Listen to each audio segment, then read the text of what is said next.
decades, actually, and even more in recent years, the menhaden reduction industry, which has now been itself reduced to one company that is on this coast, Omega Protein, which has a monopoly, have mainly been conducting their fishery in the Chesapeake.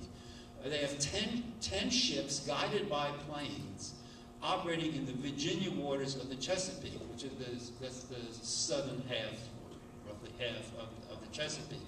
So the menhaden can't get to Maryland waters. The result of this is that the Chesapeake is dying. It's dying because it's losing its oxygen because of the overgrowth of algae. The algae is forming these huge mats, sinking down, killing everything underneath, and stripping the oxygen out of the water. So there are vast zones of the Chesapeake now which are not only hypoxic, that is low oxygen, but anoxic, that is not enough oxygen for any living organism that needs oxygen to survive. In the main stem of the Chesapeake, this vast dead zone keeps spreading. Now, why is this of concern to us? Well, of course, it'd be a concern to us even if we weren't fishing people. But as fishing people, we have to recognize, one, the Chesapeake is the main nursery for weakfish on this coast.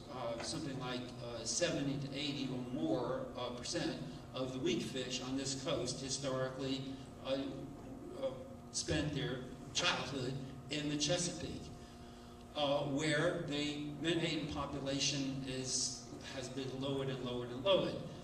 So if the juvenile weakfish, which absolutely need to feed on juvenile menhaden, don't have the juvenile menhaden to feed on, and they're going to go head-to-head with stripers in the Chesapeake, well, you can imagine what would happen to a small weakfish competing with a mature striper for a juvenile menhaden.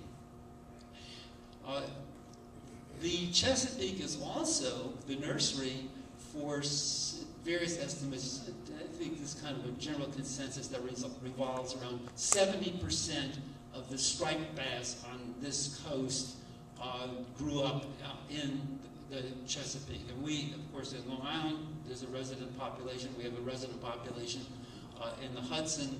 There is another resident population in North Carolina, but the vast majority are in the Chesapeake.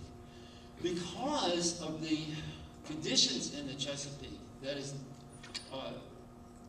first of all, the lack of filtration, which is not only because of the reduction of the menhaden population, but also because of the other great feeder in the Chesapeake, that is the oysters. The oyster population in the Chesapeake was the greatest in the world at one point. In the 20th century,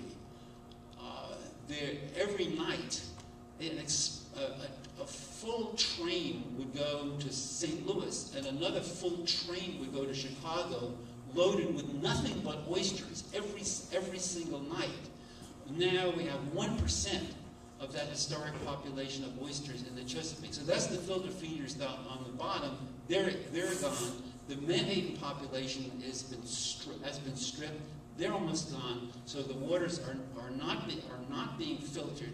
The algae is being fed by all kinds of nitrogen and phosphates coming in from a variety of things from farming. The pigs and chickens on the east shore being fed by ground up menhaden. Their shit is going into the Chesapeake and increasing the nutrient overload. The result is because of the conditions, the low oxygen, combined with the lack of menhaden for the stripers to feed on, the striper population is sick. You know, in the Chesapeake, the males pretty much stay there. That's a resident population. They stay in the Chesapeake.